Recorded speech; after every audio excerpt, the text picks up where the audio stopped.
Hi, therapy issuers. Thank you for joining in on our conversation between licensed mental health professionals. This is not meant to substitute a relationship with a licensed mental health professional. Should you become triggered or begin experiencing a mental health crisis, please go to your nearest mental health hospital, emergency room, or dial 911 or 988. And always remember, we are human first and therapist second.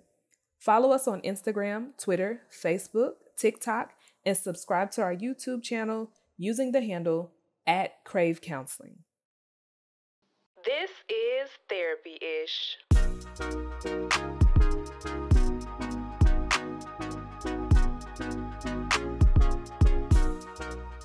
Welcome back to another episode of Therapy-ish. And today I have Dr. Richard Mann with us today. And if you can, kind of tell us a little bit about who you are, where you're located, the services you provide, if you take insurance, and what your ideal client is. Okay. So I've been working as a licensed clinical psychologist for the past 5 to 6 years. Right now, I practice at a group practice in Pflugerville. It's called Insight Psychology and Behavioral Health Services. We do accept insurance. Pretty much all the providers there accept insurance. And I'm sorry, what was the last question there? Your ideal client. Ideal. So I would say it's most of my idealness of a client will come to personal commitment. Okay. I feel like that's normally what I'm looking for, somebody who's just wants to do it. Those who are going to show up and be consistent. Overstood. Alrighty, so today's episode is going to be called Systematic Emotional Releases, Redefining Healing in Therapy. So the first question I have for you today is, can you explain what systematic emotional releases are and how they integrate into your therapeutic approach? So I would say the emotional release is probably the core of the approach. From an idea that once the emotions that we have unprocessed from the past, once they're released, the system actually is able to heal itself. And so most of our job in the healing process seems to be just getting the emotions processed and out of the way so that our machine can continue healing itself. An emotional release is basically any time that we kind of go back and acknowledge and accept an emotion that we previously felt, but did not fully experience. Sometimes it can be anything from a completely unconscious emotion. So we were never even aware that it was there, all the way up to an emotion that we were aware that it was there, but we kind of pushed it down because we needed to do something else at that time. Any of those emotions that we don't process in real time, they kind of create a backlog, and that backlog jams our internal processors and is responsible, at least from this model, it's responsible for the myriad problems and dysfunctions that we have. All can be reduced down to simply releasing the emotion that got that processor jammed up. Yeah. I feel like when I first got here today, JC and we were talking about how excited we were for you to come. Because I was like, I don't know that I've ever heard of this theoretical perspective before. And I think you had hinted that it was something that you kind of developed into, you deducted it from another model theory. Yeah. Yes. So I would say it's heavily drawn off of internal family systems, which was developed by Richard Schwartz. And he has this idea that our behavior, our thoughts, emotions are governed by these internal parts that sometimes get in conflict with each other. And there's various parts. The therapy that I do has been distilled, I would say, from internal family systems and includes the addition of a few other techniques that were mostly drawn from really yogic practices, which is where internal family systems is drawn from. So just trying to simplify it and kind of get down to like the absolute basic things that a person would need to tune up their processor and keep it maintained at home. Okay. I know talking about like emotions is like the hardest thing that you can do with a patient. If they're coming from a family unit where emotions wasn't a thing, probably like you and I grew up, or I ain't gonna say I grew up like that. I had a very safe family and we talked about everything. But, some households, it's like, you depressed? What you depressed for? Sure. Get up. Or, what do you mean you sad? It's the, let's minimize what vocabulary we do have maybe at the time to now, like, we turn into adults and we don't really know how to identify them. So it's kind of hard to get into it if we don't start labeling things. So absolutely. I feel like one of the strengths of the approach is that it allows us to kind of access the emotions from our mental level. So ultimately, to release them, we have to feel them purely on the emotional level, let the feeling wash over us. But to just kind of wade into the waters, it can be helpful to approach it in a mental way. Yeah. And so one of the ways we do that is by we acknowledge the main lower basic emotions: fear, anger, disgust, sadness. But when we process them, when we do the inquiry, we don't use those words just because they can be really triggering. So instead of fear, we talk about concern and worry. Instead of anger, we talk about life dissatisfaction. Instead of disgust, we talk about disapproval with things. And instead of sadness, we talk about just loss or anticipated loss. I like it. I like it already, you know? Okay, so what are some common misconceptions about systematic emotional releases, and how do you address them with clients? Yeah, I'll say probably the most common misconception is that we are getting rid of the emotions. And I think it kind of rides just how you're describing. A lot of our fear, our suppression of emotions comes from our family unit, whichever emotions were rejected or just difficult to process at that time. We often will develop a perspective that emotion is wrong. And I think it's especially with anger, but it can be any emotion.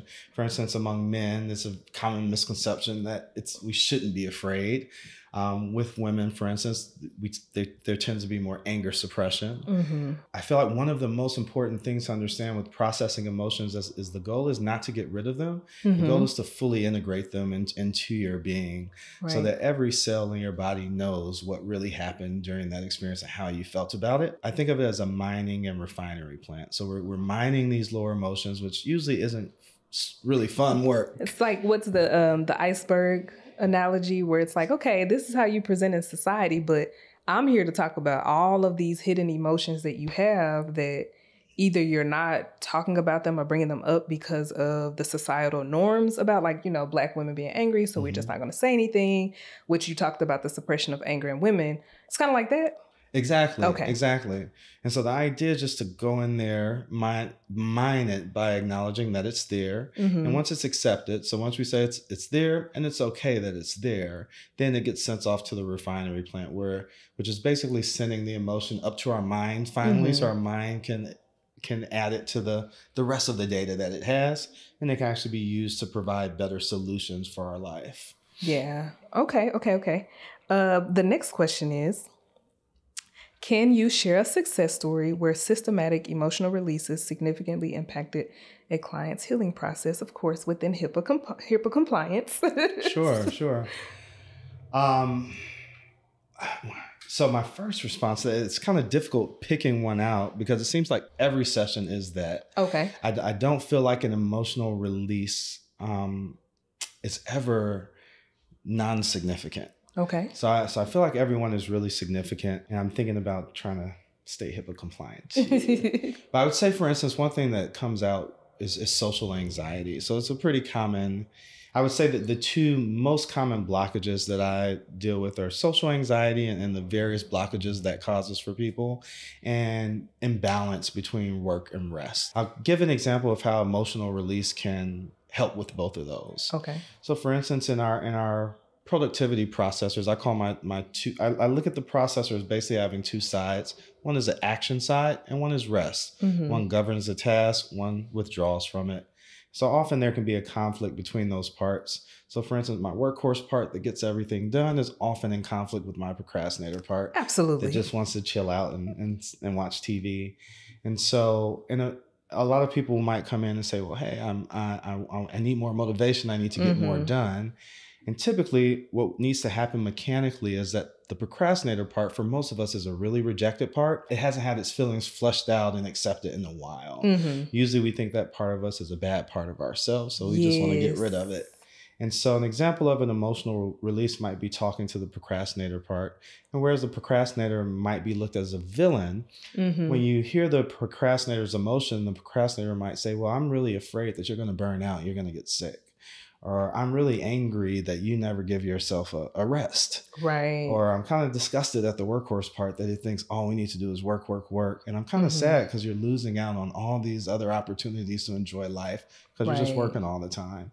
And so as you release the emotion from that part, now it allows these two parts of the processor to see each other more clearly. And instead of being as divisive, they'll have more cooperation between them.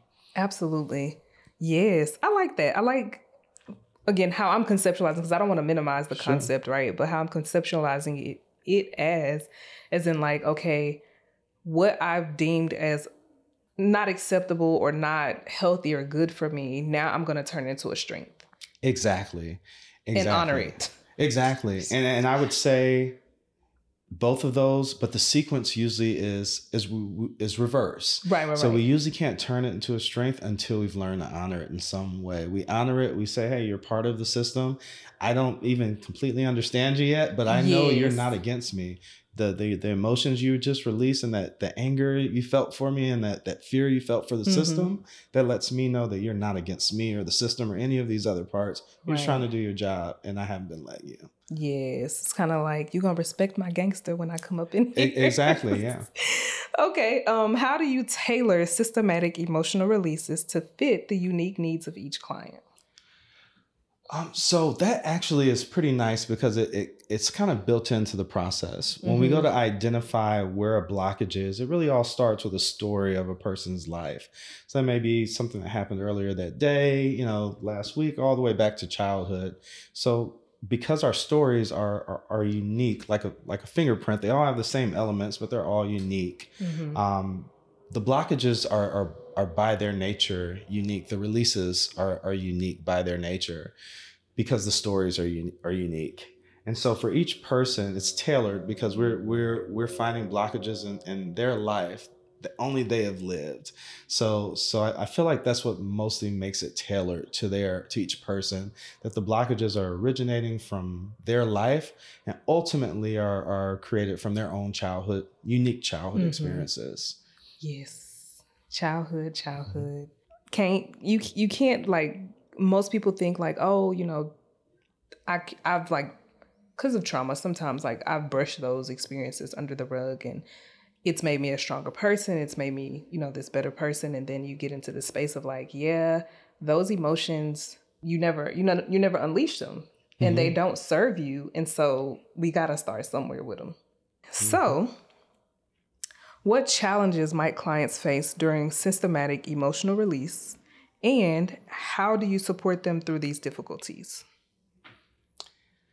Yeah, I feel like there's two basic types of challenges people face.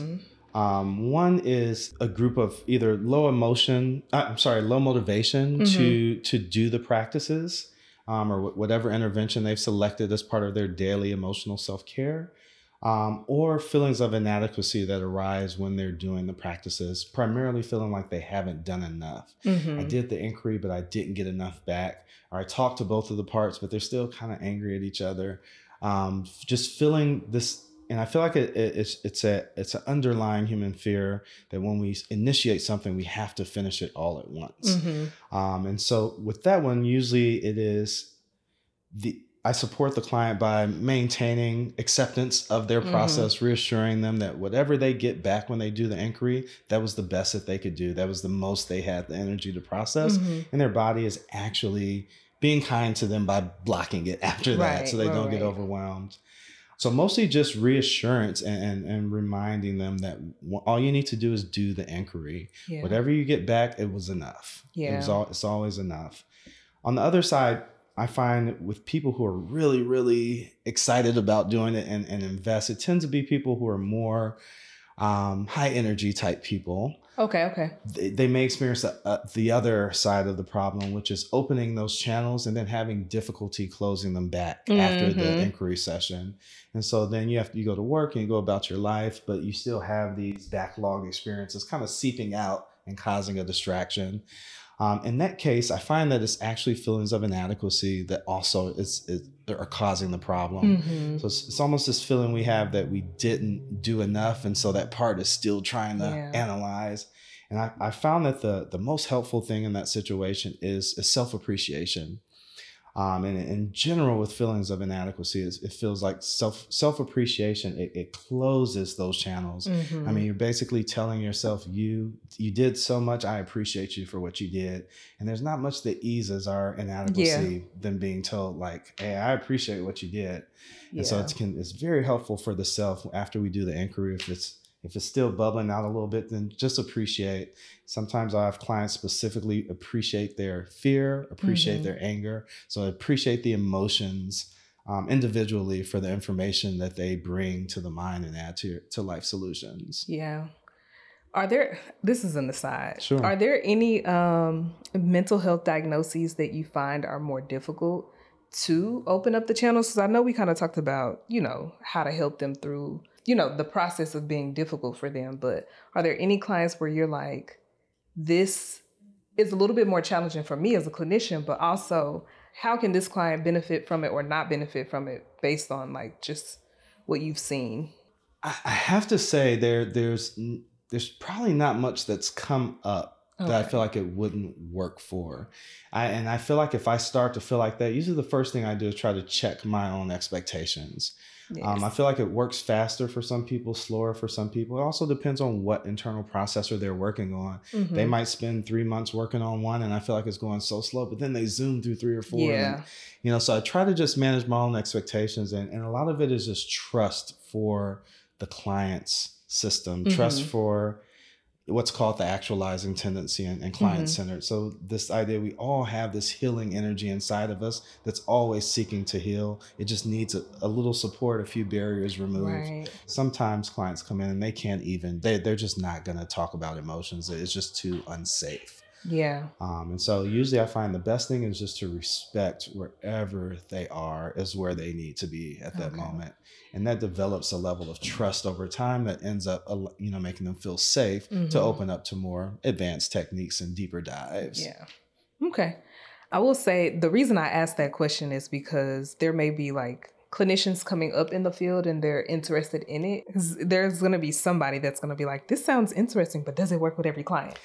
Yeah. One of the nice things about disorders is that once you start approaching it from a really mechanical perspective, like looking at as these processors, you notice that each disorder tends to have an emotional profile. Like depression seems to mostly just be a backlog of anger and a processor that we're using. Right. And once all our bottles fill up, it starts to spill out. If we're not comfortable lashing out at people, the only thing left is to put that anger on ourselves. Yeah. And that creates the depression. For instance, for social anxiety, it also feels like people are usually pretty aware to their social fears, but for social anxiety, it seems to be a backlog of interpersonal anger. So usually people with social anxiety are very uncomfortable being angry at people, and it sets off a chain of distortion. The people pleasing, and I don't want to make this person angry, or I didn't know how to say no. Exactly, endless accommodation. And once they learn that their anger for other people is justified, we're supposed to get angry at each other. It helps inform our relationships as this process. I'm dissatisfied with you, so it's okay if you're dissatisfied with me. That's not the end of the world. But if we feel like we're not dissatisfied at other people, then their dissatisfaction at us just seems so much larger. Right. So just some examples of how it can play out. Overall, I would say personality disorders, though, in general, are the more difficult ones. Yeah. Especially if it comes to a case where you have someone with a personality disorder on top of like dissociative disorders, I could see how hard it would be to work with a client in identifying the emotions. Like I could see that being a place where someone may disassociate or where someone may become so uncomfortable with the conversation, like you mentioned earlier, that like, I don't want to touch this. Sure. And one of the ways we protect against that, if we're going deep enough that we're actually talking to dissociated parts of themselves. Yes. And that is the approach as part of it. Even for someone who's not dissociating, our purpose is to dissociate them so that they can be the healer to themselves. But what we always do is ask permission for whatever fractured part we're working with. We always ask permission if they are willing to talk. Right. And that it's kind of an internal check to make sure that whatever's going to come out of that channel is not too overwhelming to process. And those parts will absolutely say no. Like, nope, not doing it. Yeah. Not today. Find the other part. Yeah. But I actually like parts work. I've been like learning more and more about it, and it's become an interesting thing. How do you measure progress and effectiveness when using systematic emotional releases in therapy? So you can use all the normal outcome measures you would use for any other therapy. So, different brief measures. The way that I most like to measure effectiveness and progress is through the change in internal dialogue between the parts we're talking to. Typically, when we go to tune up a processor, the two parts that are in conflict will be pretty anywhere from just not trusting of each other to just outright abusive towards each other in nature. And so every time you do a repetition of check-in with these parts and offer both of them acceptance, acknowledgement, that attitude, they adopt that towards each other. And so literally with each repetition of inquiring in these parts, we're just talking about checking in with this part of yourself, essentially. You'll see their inner dialogue change. Each of their responses. So for instance, one of the main inquiries that we do is you ask the part, what are you thinking right now? What are you feeling right now? How are you behaving right now? What's your role for my system? What do you fear would happen if you don't do that role? How can I support you from my true self? And that one is drawn from family systems. So for instance, every time you ask that question, you'll see the answers change. For instance, they might say, I'm just thinking you should let me take charge. Right. After a few repetitions, the response will change. Well, I'm kind of thinking I'm exhausted and I could use some help. Yes. And so you see their information change. You see it go from, what are you feeling? Well, I'm just feeling confused right now to I'm feeling afraid about this, angry about this. So you see the data and the information that's there kind of blossom as you repeat the questions. Yeah. And so it really is the progress is very noticeable. It's very obvious, very easy to measure. And more than anything, you see your level of anxiety decrease significantly across the same situation. Yeah. So the baseline is pretty clear and set when you're working with clients and you're moving them through the process. So speaking of, how many steps or phases is there a part of this process? Like, what are they? Because I heard you mention inquiry session. Yeah, inquiry. And I guess to clarify, the inquiry is when I talk about inquiry, it's really a set of questions that we will ask whatever fractured part of them that we've identified. So if they're trying to do work-life balance, then we'll ask this to the workhorse. Then we'll ask those same questions to their procrastinator. We'll just keep doing the inquiry until they see each other, and they start to become cooperative. I feel like there are 3 basic kind of levels, and this is just my personal approach. There are many ways you can kind of construct this for yourself. But I find that the most important movements in healing are the emotional release and synchronizing a processor from mind through the emotional field into the physical body. And all of this, the inner critic is kind of in the wings, kind of jamming things up. So I find having a technique to deal with inner criticism is very helpful as well. Okay. When you said body, it made me think, because when you said something, I don't know what you said earlier, but like I'm focused on what you're saying. But it was something you said earlier that made me think about, brain and body connection. And so you just repeated it here. And I'm like, okay, I was on the right page with that. Yeah. In a way, you could say the whole technique is designed, like all yogic techniques, to increase brain-body connection, mostly through the release of old patterns in our emotional field, which is the field that our mind and our body use to communicate with each other. Yeah.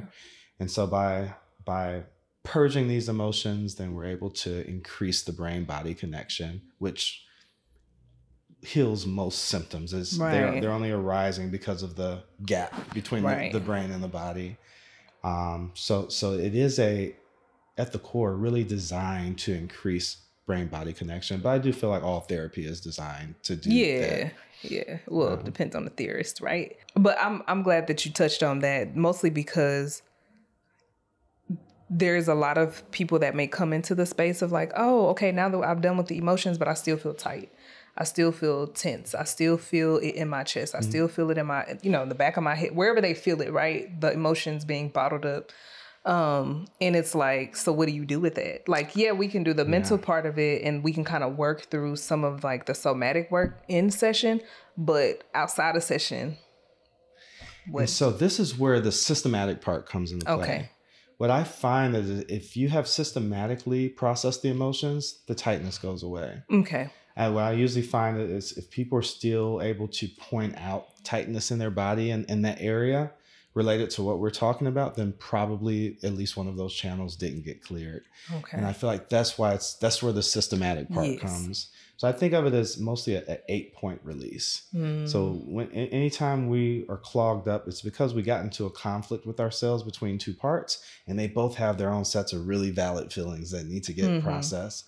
And so I think the way I think about it, if you turn to one part and clear out its fear, anger, disgust, sadness, you're basically kind of helping it through the grieving process. So whatever happened, you're helping it fully grieve. And then you turn to the other part and you say, hey, where's your sense of worry? Where's your sense of dissatisfaction? So on, and you help them grieve. Okay. Once they both grieve, they relax. There should not be much body tension anymore at that point. Okay. It is a pretty...